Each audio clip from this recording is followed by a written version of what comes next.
سلام علیکم. سال نو رو به جناب عالی و دوستان عزیز تبریک عرض میکنم. من برادر دو تا شهید هستم. خودم هم تو فاب و آبادان جناب عالی فرمانده ما بودیم. خواهش میکنم.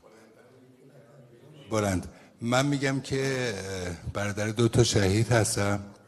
خودم هم تو فاب و آبادان مجروح شدم. الان خانومم دستمو گرفته به خاطر اینکه تعادلم گاهی وقتا به هم میخوره. تحصیلاتم مهندس برق هستم، قدرت زبان شاه هم رفتم. دو تا مطلب رو میخواستم خدمت جناب عالی بگم. هرچند خیلی بیشتر از ما هم شما هم دوستانی که هستن میدونن آقای مسجد جامعی و دوستان، من گاهی پدرم با 6 تا برادر جبهه بودیم. ببین آقای هاشمی، ما این که همش پایین تلویزیون نشستیم دنبال این که اوپک چی کار کرد. من خب 2 تا برادرم گفتم شهید شدن، 2 تاشون 3 تاشون هم مجروح و مصدومیم. من 2 تا مطلب میخواستم خدمت جناب عالی بگم. من مهندس برقم، 1 واحد آزمایشگاه گذروندن تو دانشگاه های دولتی، چشم آدم در می اومد. من 3 بار بین تحصیلم رفتم جبهه. ببینید ما الان 110,000 دکترای بیکار داریم. ما تو کارتون خوابا گشتن، آقای مسجد جامعی اینجا میتونن شهادت بدن. شهرداری میگه که پزشک هم گیر آوردیم تو همین منطقه 12 توی ناصر خسرو. ببینید ما سالی 150,000 نفر تا 180,000 نفر از این نخبه هامون دارن میرن تو کشورهای پیشرفته. بعد همینو میسازن یا طراحی میکنن میرن چین و تایوان میسازن.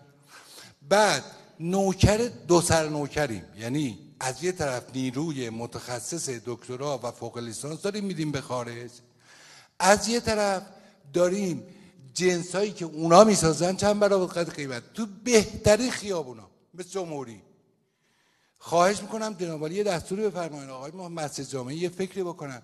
شما تشریف ببرین جمهوری، تمام مغازه های ما، بهترین مغازه های ما، بهترین پاساژ ما تو ایران، اینا در اختیار خارجی هست.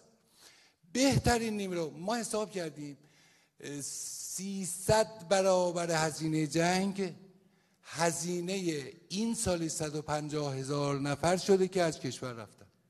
300 برابر جنگ.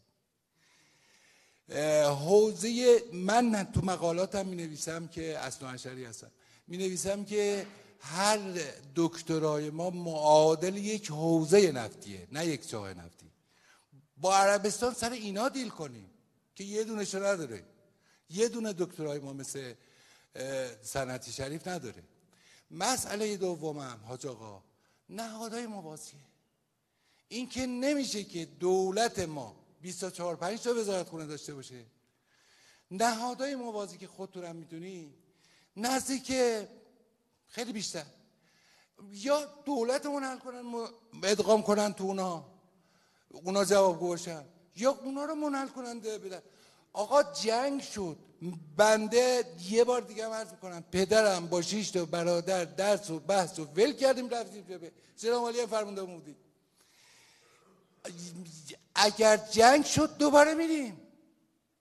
آخه این بازی ها چیه؟ دکون برای زنده ها. من تو مقالات می‌نویسم جنگ جهانی حاج آقا مگه دوم مگه حدود 50 میلیون نفر کشته نشدن؟